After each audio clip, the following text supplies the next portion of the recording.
എല്ലാവർക്കും പുതിയൊരു വീഡിയോയിലേക്ക് വീണ്ടും സ്വാഗതം. നിങ്ങളൊരു ഫാർമസിയിൽ ചെന്നിട്ട് കൈവേദന, തലവേദന, മുട്ടുവേദന, ശരീരവേദന 2-3 ദിവസമായി മാറുന്നില്ല എന്നിങ്ങനെയൊക്കെ പറഞ്ഞാണോ മരുന്ന് വാങ്ങുന്നത്?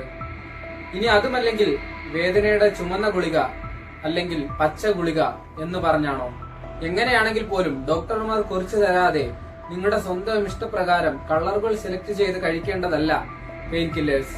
ഇഷ്ടാനുസരണം കളറുകൾ സെലക്ട് ചെയ്തും ഡിഫറെന്റ് ആയിട്ടുള്ള ബ്രാൻഡുകൾ സെലക്ട് ചെയ്തും പെയിൻ കില്ലേഴ്സ് ഉപയോഗിക്കുന്നവർ അവരുടെ മരണമാണ് വിളിച്ചു വരുത്തുന്നത്. നിങ്ങളുടെ ആയുസ് കുറയ്ക്കുവാനുള്ള ഒരു പ്രധാന പണി നിങ്ങൾ ഇതിലൂടെ തന്നെ ചെയ്തു വെക്കുന്നുണ്ട്. നിങ്ങൾ ആദ്യം തന്നെ മനസ്സിലാക്കേണ്ടത് കളറുകൾ സെലക്ട് ചെയ്ത് ഇഷ്ടാനുസരണം ബ്രാൻഡുകൾ മാറ്റി കഴിക്കേണ്ടതല്ല പെയിൻ കില്ലേഴ്സ്. നമുക്ക് അതേക്കുറിച്ച് ഒന്ന് നോക്കി വരാം.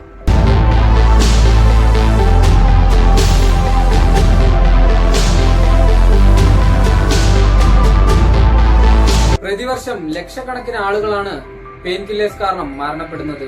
അതിന് പ്രധാന കാരണം ഡോക്ടർമാരുടെ നിർദ്ദേശപ്രകാരമല്ലാതെയും കൃത്യമല്ലാത്ത അളവുകളിലൂടെയും പെയിൻ കില്ലേഴ്സ് കഴിക്കുന്നതാണ്. ഇത് കൂടാതെ സ്വന്തം ഇഷ്ടപ്രകാരം പെയിൻ കില്ലേഴ്സ് ജീവിതത്തിന്റെ ഒരു ഭാഗമായി മാറ്റുന്നവർ തന്നെ ഉണ്ട്. ഓപ്പിയോയിഡ് പെയിൻ കില്ലേഴ്സ്, ഇതാണ് പെയിൻ കില്ലേഴ്സിൽ പ്രധാനി. ഇവ ഓപ്പിയം പോപ്പി എന്ന കറുപ്പ് ചെടിയിൽ നിന്നും നിർമ്മിക്കുന്നു എന്നാണ് പറയപ്പെടുന്നത്. എന്നാൽ ഇത് കൃത്രിമമായി നിർമ്മിക്കുന്ന ഒരു പെയിൻ കില്ലേഴ്സ് ആണ്. ഇവയുടെ വിഭാഗത്തിൽ വരുന്ന പ്രധാന ചില ഓപ്പിയോയിഡ് പെയിൻ കില്ലേഴ്സ് ആണ് ഇവയെല്ലാം: മോർഫിൻ, ട്രമഡോൾ, കോഡൈൻ, ഫെന്റാനിൽ, പെതിഡിൻ. ഇനി ഇവ എങ്ങനെയാണ് പ്രവർത്തിക്കുന്നതെന്ന് നിങ്ങൾക്കറിയാമോ? മസ്തിഷ്കത്തിലെയും സുഷുമ്ന നാഡിയിലെയും സ്പൈനൽ കോഡ് ഓപ്പിയോയിഡ് റിസപ്റ്ററുകളിൽ ഇവ ബന്ധിപ്പിക്കുന്നു. ഇവ തലച്ചോറിലേക്കുള്ള വേദനയുടെ സന്ദേശങ്ങളെ തടസ്സപ്പെടുത്തും. അതുവഴി വേദനയുടെ അളവ് കുറയ്ക്കുന്നു. അതായത് ശരിക്കും വേദന അവിടെ കുറയുന്നില്ല, പകരം നെർവ് സിസ്റ്റത്തിലൂടെ തലച്ചോറിനെ ഒന്ന് പറ്റിക്കുന്നു. അപ്പോൾ ഇത് തുടർച്ചയായി ഉപയോഗിച്ചാൽ എന്തായിരിക്കും അവസ്ഥ? അതുതന്നെ, ഇവ തലച്ചോറിനെ ബാധിക്കും. ഇവയുടെ അമിതമായ ഉപയോഗം ഒരു വ്യക്തിയെ ഈ മരുന്നുകളോട് കൂടുതൽ അടിമപ്പെടുത്തും. അതായത് ഇതില്ലാത്ത ഒരു അവസ്ഥ അയാൾക്ക് ചിന്തിക്കാൻ പറ്റില്ല. ഈ ഗുളികകൾ സ്ഥിരമായി ഫാർമസിയിൽ പോയി വാങ്ങുന്നതും സ്ഥിരമായി ഉപയോഗിക്കുന്നതും അവരുടെ ജീവിതത്തിന്റെ തന്നെ ഒരു ഭാഗമായി മാറിക്കഴിയും. അമിതമായ ഉപയോഗം ശ്വസന പ്രക്രിയയെയും ബാധിക്കും. അങ്ങനെ പെയിൻ കില്ലേഴ്സ് ഉപയോഗിക്കുന്നവർ അതുമായി ബന്ധപ്പെട്ട ട്രീറ്റ്മെന്റ് ആരംഭിക്കും. വേദന സംഹാരികളുടെ അമിതമായ ഉപയോഗം കാരണം മറ്റൊരു രോഗം കൂടി അവർ വിളിച്ചു വരുത്തും. പ്രക്രിയയെ ബാധിക്കുക മാത്രമല്ല ചെയ്യുന്നത്, അവ പതിയെ മരണത്തിലേക്ക് നയിക്കുകയും ചെയ്യും. മറ്റൊന്ന് പാരാസെറ്റമോളുകളുടെ ഉപയോഗമാണ്. വേദനയെ ഇല്ലാതാക്കുവാൻ പാരസെറ്റമോൾ വിത്ത് കോമ്പിനേഷനും സ്ഥിരമായി ഉപയോഗിക്കുന്നവരുണ്ട്. എന്നാൽ അങ്ങനെ ഉപയോഗിക്കുന്നവർ നിങ്ങൾ അറിയുന്നുണ്ടോ ഇത് നിങ്ങളുടെ കരളിലെ കോശങ്ങളെ തന്നെ നശിപ്പിച്ചുകൊണ്ടിരിക്കുകയാണ് എന്ന്? ഇതുകൂടാതെ വൃക്കയുടെ ആരോഗ്യത്തെയും ഇത് ബാധിക്കും. ആദ്യം സ്വന്തം ഇഷ്ടപ്രകാരം ഫാർമസിയിൽ ചെന്ന് ഒരു പെയിൻ കില്ലർ വാങ്ങിക്കും. അത് വീണ്ടും ആവർത്തിക്കും.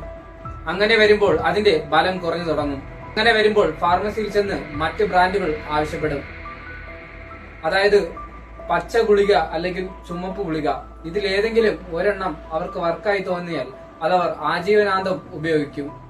പെയിൻ കില്ലേഴ്സിന്റെ പ്രവർത്തനം ഇവരുടെ തുടക്കകാലത്തെ അമിതമായ ഉപയോഗം കാരണം തന്നെ അതിന്റെ പ്രവർത്തനം നഷ്ടപ്പെട്ടു എന്ന് ഇവർ അറിയുന്നില്ല. പെയിൻ കില്ലേഴ്സ് മാസാമാസം മുടങ്ങാതെ വാങ്ങി സ്റ്റോക്ക് ചെയ്ത് സ്ഥിരമായി ഉപയോഗിക്കുന്നവർ എത്രയോ പേരാണ്. മറ്റുള്ളവർ മരുന്ന് ഉപയോഗിക്കുന്നു, നമ്മളും മരുന്ന് ഉപയോഗിക്കുന്നു എന്നൊരു ആറ്റിറ്റ്യൂഡ്. അവർ സ്വയം തന്നെ വേദന കൊണ്ടുള്ള ഒരു രോഗം തങ്ങൾക്ക് പിടിപെട്ടുവെന്ന് സ്വയം വിശ്വസിക്കും. പെയിൻ കില്ലറുകൾ അമിതമായി ഉപയോഗിച്ച് അവർക്ക് ഒരു ദിവസം ഇത് ഉപയോഗിക്കേണ്ടി വരില്ല. അന്ന് അവർ ഈ ഭൂമിയിൽ ഉണ്ടായിരിക്കില്ല. പെയിൻ കില്ലറുകളുടെ അമിതമായ ഉപയോഗമാണ് അവരെ മരണത്തിലേക്ക് നയിച്ചതെന്ന് ആരും തിരിച്ചറിയില്ല. തുച്ഛമായ വിലയിൽ വാങ്ങുന്ന പെയിൻ കില്ലറുകൾ തങ്ങളെ മരണത്തിലേക്ക് നയിക്കുമെന്ന് അവർ അറിയാത്തതാണ് പ്രധാന കാരണം. അതല്ലെങ്കിൽ അവർ അറിയാൻ ശ്രമിക്കുന്നില്ല. ഓരോ പെയിൻ കില്ലേഴ്സിനും അതിന്റേതായുള്ള പേരുകൾ ഉണ്ടെങ്കിൽ പോലും നമ്മുടെ നാട്ടിൽ പ്രധാനമായി അറിയപ്പെടുന്ന ചുമന്ന ഗുളികയും പച്ച ഗുളികയും പറ്റി ഒന്ന് നോക്കി വരാം. ചുമപ്പ് ഗുളിക കൂടുതലായും അസിക്ലോഫിനാക് പാരസെറ്റമോൾ കോമ്പിനേഷനാണ്. ഇനി പച്ച നിറത്തിലുള്ള ഗുളിക, ശരിക്കും അത് പച്ച നിറമല്ല, അതിന്റെ പാക്കിംഗ് ആണ് പച്ച. അകത്തെ ഗുളിക വെള്ള നിറത്തിലായിരിക്കും. ഡൈക്ലോഫിനാക് പാരസെറ്റമോൾ കോമ്പിനേഷനാണ് ഈ ഗുളികകൾ.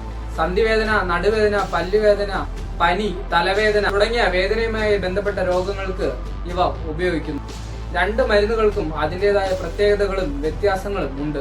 നിങ്ങളുടെ രോഗാവസ്ഥയും ആരോഗ്യസ്ഥിതിയും കണക്കിലെടുത്ത് ഡോക്ടർമാർ നിശ്ചയിക്കുന്ന അളവിൽ മാത്രമേ ഈ മരുന്നുകൾ ഉപയോഗിക്കുവാൻ പാടുള്ളൂ. എന്നാൽ ആളുകൾ ഈ മരുന്നുകളെ കളറുകളുടെ അടിസ്ഥാനത്തിൽ അവർ തരംതിരിച്ച് അവർ തന്നെ സ്വയമായി ഉപയോഗിക്കുന്നു. ഇതിൽ പാരസെറ്റമോൾ കോമ്പിനേഷനും കൂടി ഉള്ളതുകൊണ്ട് തന്നെ പെട്ടെന്ന് വൃക്ക തകരാറിലേക്ക് ഈ മരുന്നുകൾ കൊണ്ടെത്തിക്കും. അതല്ലെങ്കിൽ മറ്റെന്തെങ്കിലും രോഗം. പെയിൻ കില്ലേഴ്സ് ഉപയോഗിക്കുന്നതിലെ ഒരു പ്രധാന വീഴ്ചയാണ് ഇതിന്റെ സമയ കാലാവധി. അതായത് മരുന്നുകൾ ഉപയോഗിക്കുമ്പോൾ അത് ശരീരത്തിൽ പ്രവർത്തിക്കുന്നതിന് ഒരു സമയ കാലാവധി ഉണ്ട്.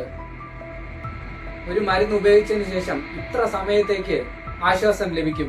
അങ്ങനെയുള്ളപ്പോൾ ഈ മരുന്നുകളുടെ സമയ കാലാവധി കഴിയുന്നതും രോഗി സ്വന്തം ഇഷ്ടപ്രകാരം ഈ മരുന്ന് വീണ്ടും ഉപയോഗിക്കും. അവരുടെ ഡോസ് കൂട്ടും. ശരീരത്തിലെ ബലം ഇത് കുറയ്ക്കും. മരുന്നുകളുടെ കോമ്പിനേഷൻ മാറ്റും. അവർ മറ്റൊരു പുതിയ പെയിൻ കില്ലർ കണ്ടെത്തും.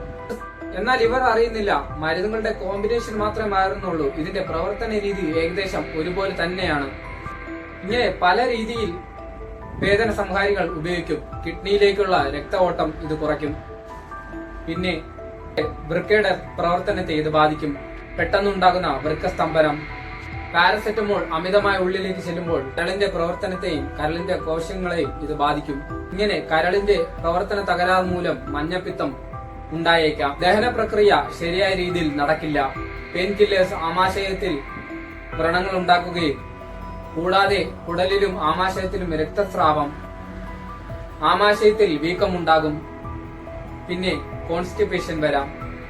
പ്രധാനമായും ഹാർട്ടുമായി ബന്ധപ്പെട്ടത്. വേദന സംഹാരികൾ ഉപയോഗിക്കുന്നവരിൽ ഹാർട്ട് അറ്റാക്ക് വരുവാനുള്ള ചാൻസും കൂടുതൽ. High blood pressure, hyper tension, പിന്നെ സ്ട്രോക്ക്, ഇതെല്ലാം പെയിൻ കില്ലേഴ്സ് ഉണ്ടാക്കും. ഇതെല്ലാം ശാരീരികവും മാനസികവുമായ പ്രശ്നങ്ങളിലേക്ക് പിന്നീട് വഴിവെക്കും. വേദന മാറുവാനോ ഉപയോഗിക്കുന്ന വേദന സംഹാരികൾ കാരണം തന്നെ കടുത്ത തലവേദനയും ഉണ്ടാകും. മറ്റൊന്ന്, തലവേദനയ്ക്കായ ഒരു മരുന്ന്, കാലുവേദനയ്ക്കായ ഒരു മരുന്ന്, കൈവേദനയ്ക്കായ ഒരു മരുന്ന്, മുട്ടുവേദനയ്ക്കായ ഒരു മരുന്ന്, ഇങ്ങനെ പലതരത്തിൽ പ്രത്യേക തരത്തിൽ എന്നിങ്ങനെ വാങ്ങി ഒരുമിച്ച് ഉപയോഗിക്കുന്നവരും ഉണ്ട്. ശരീരത്തിന്റെ പ്രതിരോധ ശേഷി നഷ്ടപ്പെടുത്തും. അമിതമായ ശരീരഭാരം ഉണ്ടാക്കും. ഡോക്ടർമാർ നിങ്ങൾക്ക് ഒരു പെയിൻ കില്ലർ നിർദ്ദേശിക്കുമ്പോൾ അതിന്റെ സൈഡ് എഫക്റ്റുകളെ കുറിച്ച് അവർ പറയില്ല. കാരണം അതിന്റെ ആവശ്യം അവിടെ വരുന്നില്ല. ഒരു നിശ്ചിത കാലത്തേക്ക് നിശ്ചിത അളവിൽ ഒരു കോഴ്സ് ആയിട്ടാണ് ഓരോ മരുന്നുകളും ഡോക്ടർമാർ നിർദ്ദേശിക്കുന്നത്. എന്നാൽ സ്വയം ട്രീറ്റ്മെന്റ് ചെയ്യുന്നവരാണ് ഇവിടെ വീഴ്ച വരുത്തുന്നത്. അത് മാത്രമല്ല, മറ്റു മരുന്നുകളോടൊപ്പമായിരിക്കും ഇതുപോലുള്ള പെയിൻ കില്ലേഴ്സ് നിർദ്ദേശിക്കുന്നത്. അതുകൊണ്ട് തന്നെ ആ ഒരു മരുന്നുകളുടെ കോഴ്സ് കഴിഞ്ഞാൽ പിന്നീട് എന്തെങ്കിലും ബുദ്ധിമുട്ടുണ്ടെങ്കിൽ ആ വിവരം ഡോക്ടറെ അറിയിക്കുകയും തുടർ ചികിത്സയുമാണ് തേടേണ്ടത്. അല്ലാതെ സ്വന്തം ഇഷ്ടപ്രകാരം മരുന്നുകൾ ഉപയോഗിക്കുന്നതല്ല. വേദന സംഹാരികൾ ഉപയോഗിക്കുന്നവർ മരുന്നുകളുടെ കളറുകളിലും ബ്രാൻഡുകളിലും ശ്രദ്ധിക്കുന്നതിന് പകരം അവരുടെ ലൈഫ് സ്റ്റൈലിൽ ഒന്ന് ശ്രദ്ധിച്ചാൽ തന്നെ ഈ വേദനയെ കുറയ്ക്കുവാൻ സാധിക്കും. യോഗ, സ്ട്രെച്ചിങ് എന്നിവ നടുവേദനയും കഴുത്തുവേദനയും കുറയ്ക്കും. പതിവായി നടക്കുന്നവർക്ക് പേശികൾ അയവുള്ളതാക്കി ശരീരത്തിലെ വേദനയെ കുറയ്ക്കും. ശരീരവേദനയും സമ്മർദ്ദവും കുറയ്ക്കുവാൻ മസാജ് ചെയ്യാം. ശരിയായ രീതിയിലുള്ള ഉറക്കം ഇവ ശരീരത്തിലെ സ്വാഭാവിക രോഗശാന്തി പ്രക്രിയയെ സഹായിക്കും. ഇത് വേദനയെ കുറയ്ക്കും. ധ്യാനം മനസ്സിനെ ശാന്തമാക്കാനും ശ്വസന വ്യായാമങ്ങളിലൂടെ വേദനയോടുള്ള ശരീരത്തിന്റെ പ്രതികരണത്തെ നിയന്ത്രിക്കുവാനും ഇത് സഹായിക്കും. ഇതുപോലുള്ള ലൈഫ് സ്റ്റൈലുകൾ നിങ്ങളുടെ ജീവിതത്തിന് അനുയോജ്യമായ രീതിയിൽ മാറ്റാവുന്നതാണ്. അതായത് സ്ഥിരമായുള്ള വേദന കുറയ്ക്കുവാൻ വേണ്ടി നിങ്ങളുടെ ലൈഫ് സ്റ്റൈൽ മാറ്റാം. വേദനയുമായി ബന്ധപ്പെട്ട അസുഖങ്ങൾക്ക് ഡോക്ടറുടെ നിർദ്ദേശം സ്വീകരിക്കാം. എന്തൊക്കെയാണെങ്കിൽ പോലും സ്വയം ചികിത്സ ആപത്ത് വരുത്തിവെക്കും. അത് ലൈഫ് സ്റ്റൈൽ മാറ്റുന്നതിലൂടെ ആയാലും സ്വയം ട്രീറ്റ്മെന്റ് ചെയ്യുന്നതിലൂടെ ആയാലും ഇവയെല്ലാം നിങ്ങൾക്ക് അനുയോജ്യമായ രീതിയിൽ തന്നെ ഉപയോഗിക്കണം. നമുക്ക് മറ്റൊരു വീഡിയോയിലൂടെ വീണ്ടും കാണാം.